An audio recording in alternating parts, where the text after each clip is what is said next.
Assalamualaikum warahmatullahi wabarakatuh. Perkenalkan, nama saya Agnes Sentia Boru Ginting, Fakultas Ilmu Sosial, jurusan Pendidikan Sejarah. Saya dari kelas reguler C 2021, mata kuliah Sejarah Asia Selatan.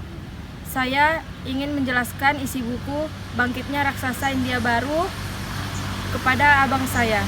Kebangkitan raksasa baru ekonomi. Bollywood terletak di tengah kota Mumbai.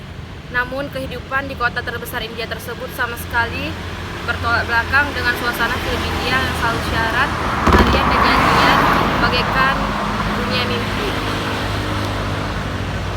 Sampai akhirnya pada tahun 1995 diubah menjadi Mumbai atas desakan partai politik lokal. Maju setelah melucuti model Nehru. Keadaan tak semuanya indah. Manusia hidup di bawah norma-norma yang standar adalah warna utama India. Setelah Cina dan benua Afrika, India adalah lokasi warga termiskin di dunia. Faktor sejarah. Sebenarnya pemerintah sangat serius membangun perekonomian.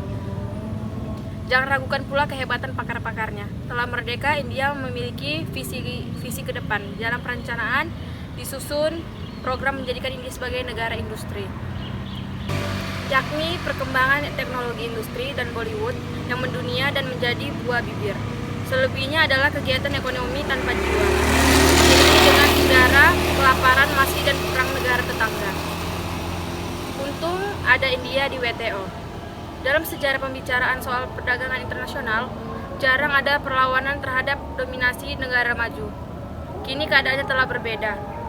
Sejak 2001, perlawanan dari luar mungkin biasa, namun di dalam persidangan ada perlawanan kencang. India adalah salah satu pentolaannya, bersama Brazil dan sekitar 22 negara berkembang lainnya. Konglomerat Tata dan ambisi tiga besar dunia. Tata Group adalah contoh ambisi besar konglomerat India untuk menjadi pemain dunia yang diperhitungkan bagi konglomerat nomor 1. Menjadi perusahaan multinasional saja tidak cukup. 10 besar dunia tahun 2010 dan 3 besar dunia pada tahun 2050 adalah target yang tidak bisa ditawar-tawar lagi. Grup Tata berkembang karena sentuhan Jasmeti Tata. India boleh bangga sebagai negara penghasil para pengusaha dan eksekutif tangguh dalam jumlah melimpah. Namun kini boleh dikatakan belum ada seorang pun yang mampu menyamat prestasi yang ditunjukkan konglomerat pertama India itu. Setelah Cina giliran India, pasar sepeda motor di Indonesia dinilai menarik untuk digrab. Tetapnya perusahaan pembuat sepeda motor asing pun mencoba beruntungan dengan penanaman modal dan bersaing di pasar sepeda motor di Indonesia.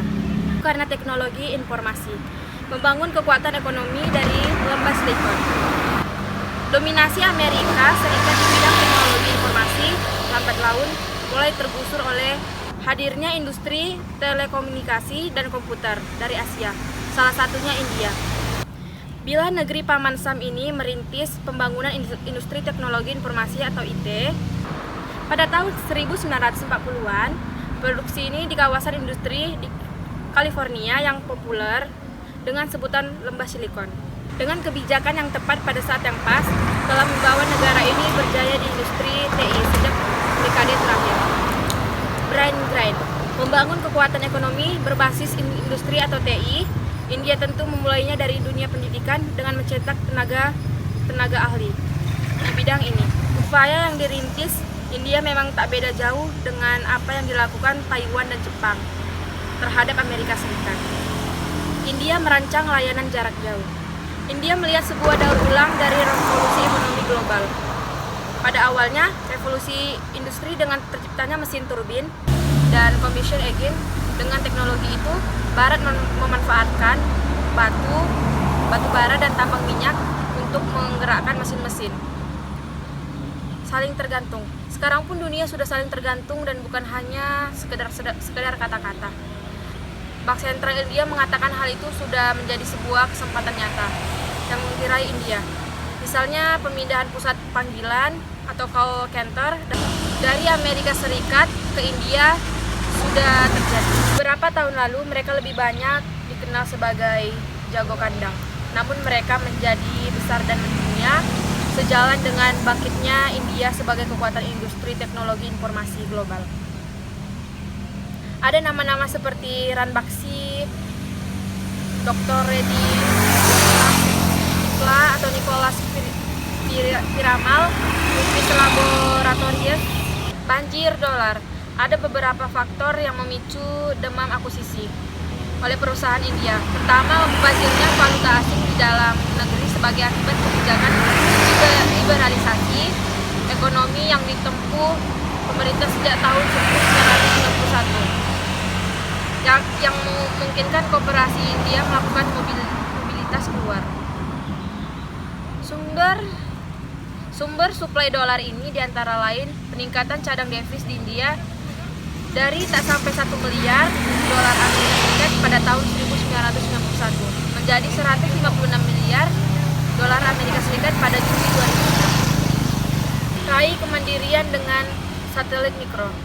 Di era komunikasi dan informasi, satelit ini merupakan sarana utama dalam menunjang berbagai sektor. Sektor paling penting itu seperti telekomunikasi atau penyiaran televisi, radio, inventarisasi, sumber daya alam, mitigasi atau bencana, pengembangan sampai ketahanan pangan. Sekitar.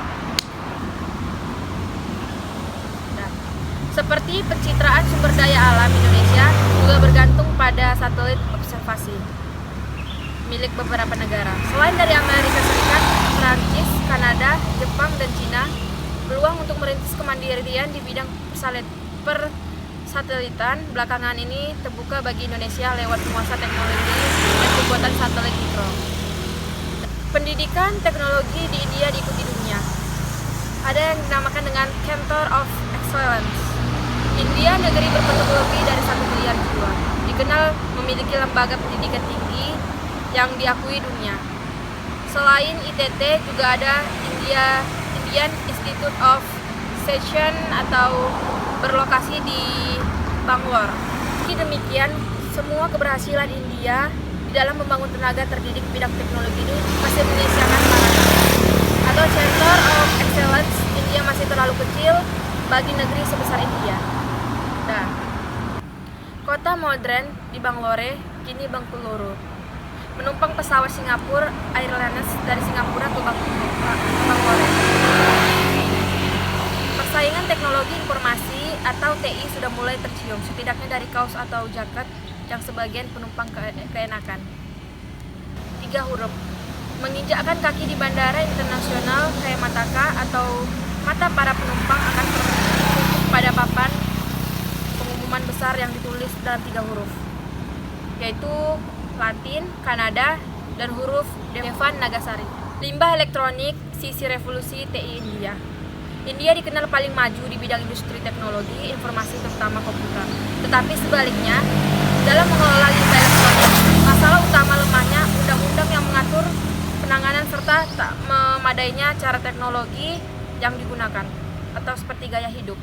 Masalah yang berkaitan dengan e-waste di India mulai muncul ke permukaan setelah tahun 1990. Selain perubahan gaya hidup akibat kebijakan itu, urbanisasi juga menaikkan tingkat konsumsi produk elektronik yang berarti pula menaikkan bahan bangunan ini. Kedua adalah solusi. Menghadapi masalah tersebut, pemerintah New Delhi berbasis pada Toxis Link. Melaksanakan penelitian untuk menjabani kesenjangan antara pemahaman dan pengetahuan, perdagangan sampah komputer dan teknologi pemrosesan ulang. Motor India siap bertarung. Indonesia, meskipun pernah hadir dengan skuternya atau mirip Vespa atau bajai, umumnya identik dengan bemo atau kendaraan roda 3. Bajai merupakan salah satu produsen otomotif terbesar di India, di mana produknya tidak hanya kendaraan roda 3, tetapi juga sepeda motor dengan variasi dan model yang berbeda. Pada akhir tahun ini, produksi di India itu akan mulai menaikkan pasar sepeda motor. Pertanian menunggu revolusi kedua. Komisi Perencanaan menggambarkan sektor pertanian India 4 dekade terakhir sebagai sebuah kisah sukses besar dari India. Revolusi kedua. Menteri Pertanian Sat Pawar mengecilkan kasus bunuh diri Menurut dari krisis pertanian bukan sesuatu yang luar biasa dengan alokasi anggaran untuk pertanian yang hanya 3%. Sejak liberasi ekonomi 1991, alokasi anggaran untuk pertanian terus menyusut. Ketimpangan utara dan selatan. Timpangan antara negara bagian atau antara teori-teori menjadi paradoks lain dalam pembangunan ekonomi India. Kemajuan dan meningkatnya pertumbuhan ekonomi India beberapa tahun terakhir. Pekerjaan rumah untuk pendidikan dasar. India masih harus menghadapi tantangan cukup serius di level pendidikan dasar. Dengan angka merek huruf sebesar 65%, India jauh berada di bawah bukan saja negara maju, tetapi bahkan negeri-negeri berkembang seperti Vietnam, kayak Zambia, Tanzania, dan Kamboja. Sisi lain dari India modern, ironi di balik kemajuannya.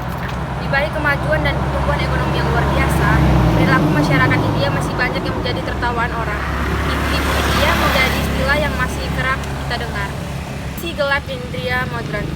Seorang perempuan nirmala ram dan anak laki-lakinya yang berumur 6 tahun atau Ayus membakar diri kemungkinan besar menyudahi semua penyiksaan yang dilakukan saudara-saudaranya. Diskriminasi kasus kekerasan terhadap perempuan berkaitan dengan mahar hanya merupakan salah satu masih yang saat ini harus dihadapi oleh kaum perempuan. Eksekutif sangat bersahaja. Berdasi atau mobil mewah dan harum secara fisik dan di permukaan, begitulah mungkin gambaran kita soal pejabat Indonesia. Ternyata tidak, dan bayangan itu hanya sama sekali tidak jauh dibandingkan dengan India. Demikian pula kantor-kantor pemerintahan swasta, bahkan termasuk rumah-rumah penjabat, jauh dari eksklusif. Umum di India atau bajai pakai argo. Tawar-menawar pun tak terelakkan di antara kami.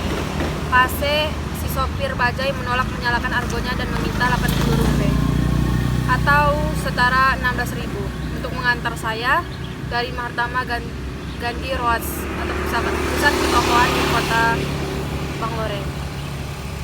Transportasi kota dikerajai sopir bajai Cina. Lain pada